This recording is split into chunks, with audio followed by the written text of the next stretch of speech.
우리 사랑하는 존경하는 남태선 목사님과 우리 장로님 그리고 우리 성도님들 만나 뵙게 되어서 반갑습니다.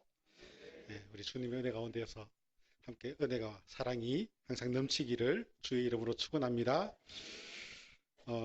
혹시 여러분들 가운데 대구가 고향이 아닌데 대구에 지금 이렇게 와서 사시는 분 계세요?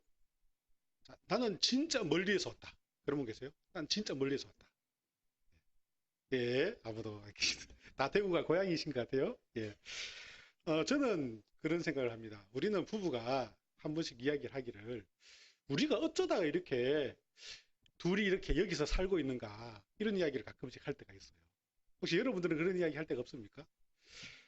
이 사람들이 그래요. 계획을 세운 대로 살기보다는 내가 아무런 생각도 하지 못했지만은 인생이 그렇게 살아가는 그런 일들이 계획했던 것보다 훨씬 더 많은 것 같아요.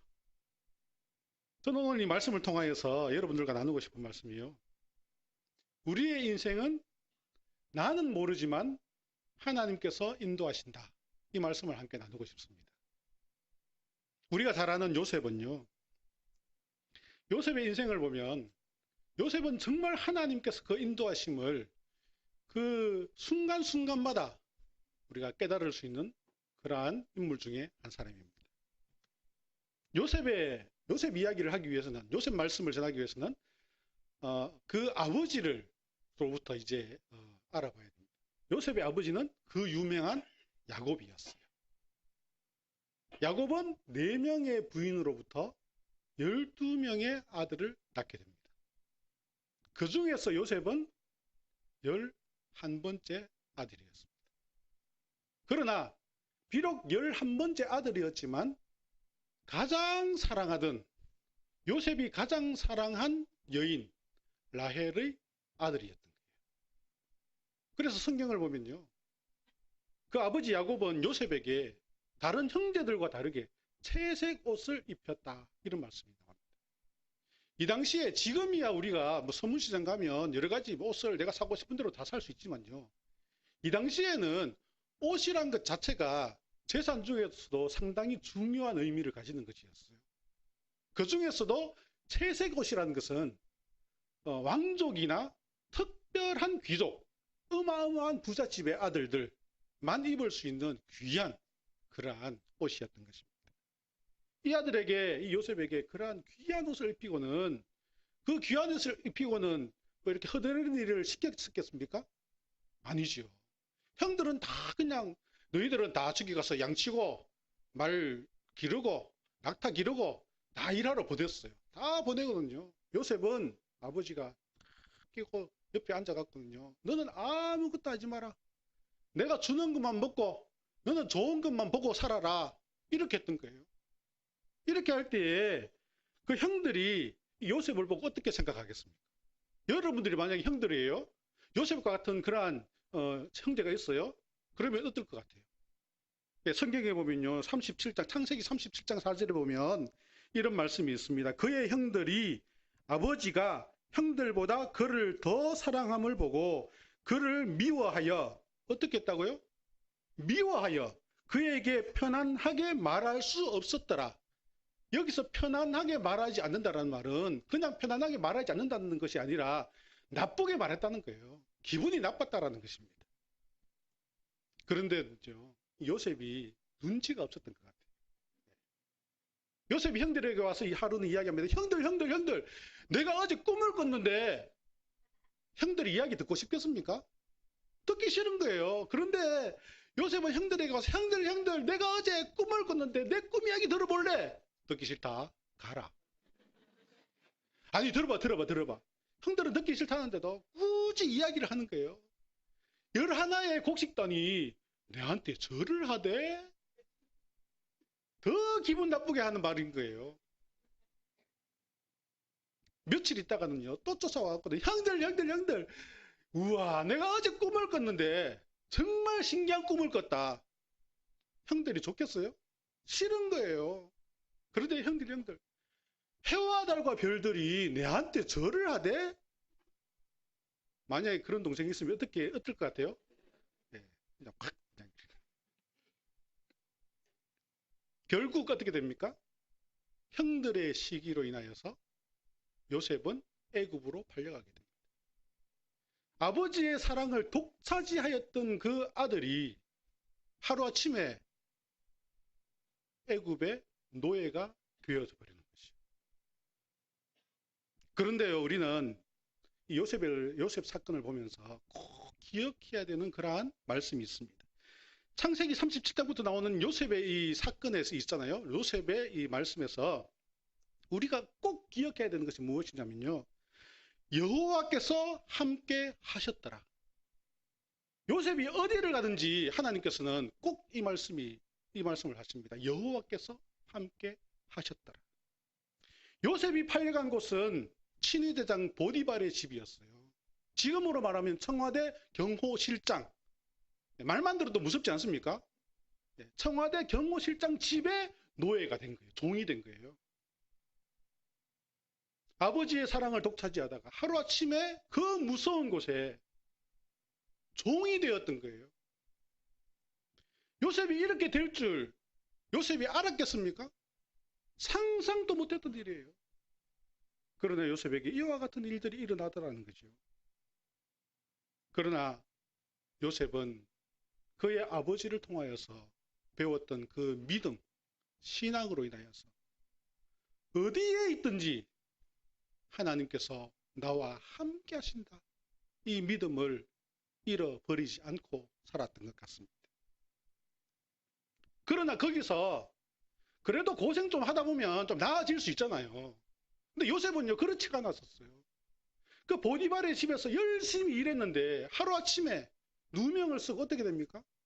감옥에 갇히는 거예요. 지금의 그래도 감옥은 그래도 건물에도 지어놓고는 대구교도 혹시 가보신 분 계세요? 그래도 이렇게 창문이라도 있잖아요. 이 당시의 감옥은요, 지하 감옥이에요. 햇빛도 들어오지 않습니다. 그냥 벌레가 있어요. 눅눅해요. 먹을 것도 주면 먹을 수 있지만은 지금처럼 이렇게 인권이라는 것이 없는 그러한 시대였잖아요. 그 감옥에 갇히는 것입니다. 그러나 그 감옥에 갇혀서도 39장 21절에 보시면요, 여호와께서 요셉과 함께 하시고라는 말씀이 있습니다. 39장 23절에 보시면요, 범사에 형통하게 하셨더라. 감옥에서 형통해봐야 얼만큼 형통하겠어요? 그러지 않겠습니까? 그러나 성경은 우리에게 말씀하고 있습니다. 범사에 그에게 형통하게 하셨더라. 결국 요셉은 바로왕의 꿈을 해석하는 일로 통하여서 이제 그 신분이 회복되어지죠. 그러나 신분의 회복 정도가 아니죠. 그냥 하루아침에 모든 것이 바뀌는 거죠. 다시 바뀌는 거죠. 총리가 되어지게 되는 것을 볼 수 있습니다. 그 애굽 땅에 흉년이 들었지만은 풍년과 흉년 반복되어지는 일들 가운데에서 정치를 잘 하여서 그 애굽뿐만 아니라 그 주변 온 민족을 살리게 되는 그러한 역사가 일어나지 않습니까? 어떤 어려움이 있을 때 그 어려움 가운데 빠져버리면요, 슬럼프에 빠지면 일어나기가 힘들어요.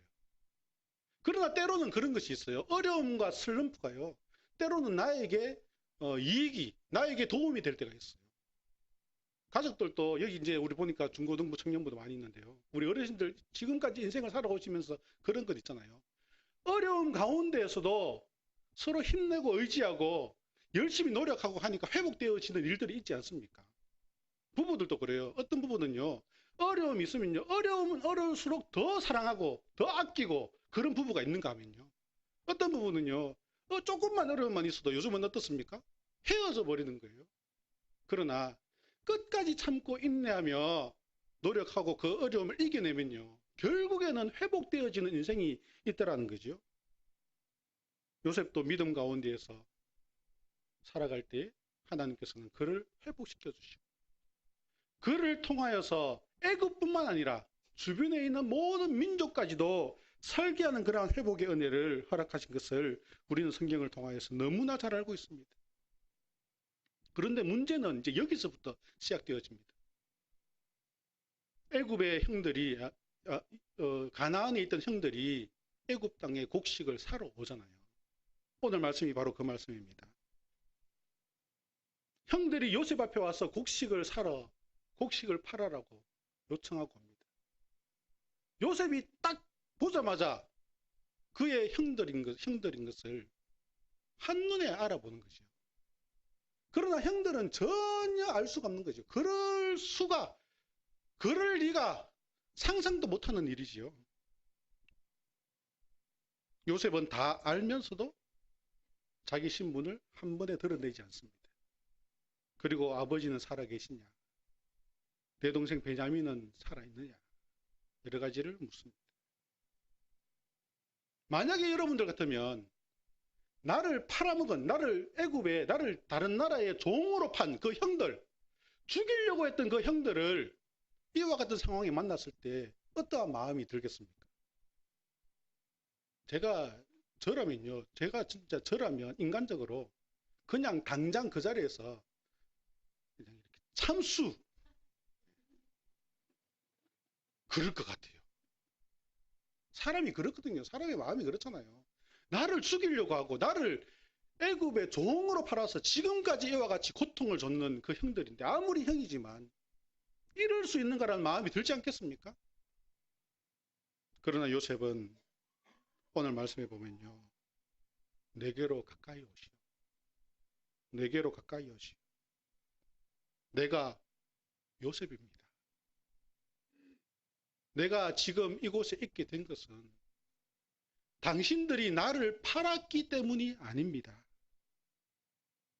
5절 말씀을 같이 한번 볼까요? 당신들이 나를 이곳에 팔았다고 해서 근심하지 마소서. 한탄하지 마소서. 하나님이 생명을 구원하시려고 나를 당신들보다 먼저 보내셨습니다. 7절 말씀을 보시면요. 하나님이 큰 구원을 당신들의 생명을 보존하고 당신들의 후손을 세상에 두시려고 나를 당신들보다 먼저 보내셨나니 8절 말씀 그런즉 나를 이리로 보낸 것은 나를 이리로 보낸 이는 당신들이 아니요 하나님이십니다. 나를 이리로 보내신 것은 당신들 형들의 뜻이 아니라 하나님의 뜻이었습니다. 우리는 이 말씀을 통해서 보면서 내가 이 땅에 살아갈 때 나에게 나의 주변에 일어나는 모든 일들 내가 계획하였던 대로 이루어지지 않다 할지라도 내가 잘 되는 좋은 길로 가는 길이 아니라 할지라도 이 믿음을 가져야 돼요. 하나님께서 나를 인도하신다. 결국에는 하나님께서 우리를 주의 은혜 가운데에서 신원하여 주신다. 회복하여 주신다. 축복하여 주신다. 이 믿음을 가져야 하는 것입니다. 이것이 신앙이요. 이것이 믿음인 것입니다. 신앙생활은 그런 거예요. 신앙생활은 인생을 살아가면서 오늘 하루하루 내가 어떻게 행복하게 살아가는가 그것이 아니고요. 하나님께서 모든 순간마다 함께 하신다라는 것을 믿는 것이 신앙생활인 것입니다. 하나님이 보내시고요. 하나님이 이끌어 가십니다. 모든 일은 다 하나님께서 하십니다. 때로는 그럴 때가 있습니다. 나에게 왜 이런 일이 일어납니까? 내가 하나님 앞에 무엇을 잘못했습니까? 왜 나는 하는 일마다 다 안 됩니까? 라고 고백할 수 있지만은 그러나 그것은 내 생각에 불과한 것입니다. 하나님께서는 지금도 나의 모든 것을 다 알고 계시고 나의 인생을 주관하여 주실 것입니다. 우리는 이 땅에 살아가면서 이 믿음 가운데에서 우리가 하나님의 은혜에 감사하며 살아가는 성도들이 되었으면 좋겠습니다. 내가 왜 이 사람하고 살고 있는가? 그런 이야기 하지 않습니까? 내가 왜 이 인간하고 사나? 어떤 분들은 그런 질문을 해요. 다시 태어나면 나하고 살래? 이런 질문을 하죠.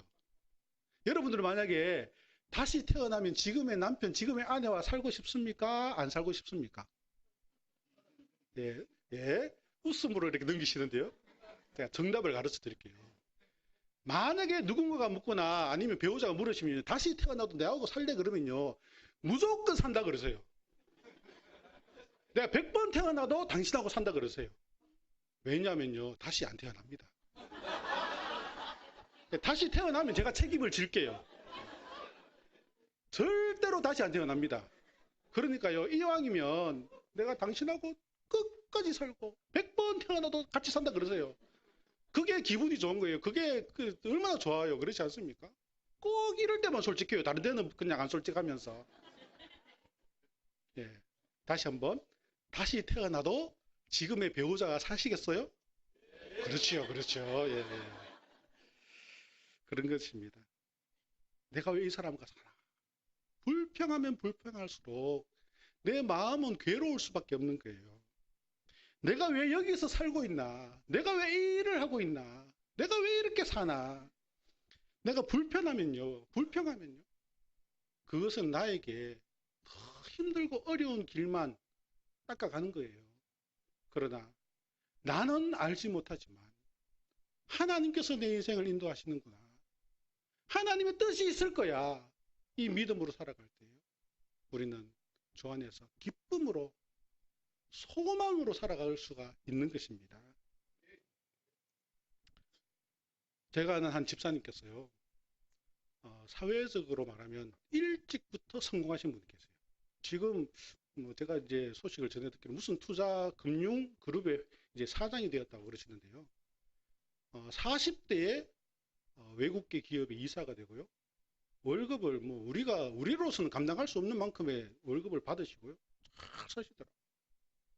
그리고 그 아내분이 MBC의 아나운서였어요. 혹시 누구라 그러면 아시는 분도 계실 거예요.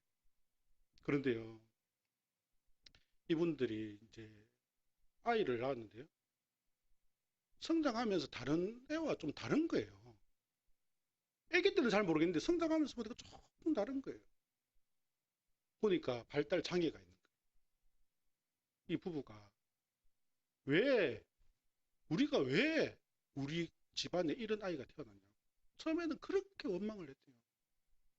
그 부인 집사님은 교회도 안 갔대요. 하나님 없다고 교회도 안 가고. 왜 우리 집안엔 모두가 온 가족이 뭐 친정 쪽이나 시집 쪽이나 다 엘리트에 다 공부도 잘하고 외모도 출중한데 그 아이가 발달 장애가 있는 거예요. 처음에는 그렇게 원망을 했대요. 원망을 하다가 어느 날 기도를 하는데 하나님께서 그래요. 너희 가정에서 이 아이를 책임져 줄 수 있을 것 같아서 너희 가정에 보낸 거야. 이 말씀이 마음에 딱 울리더라는 거죠. 그때부터 그 아이를 보는데요.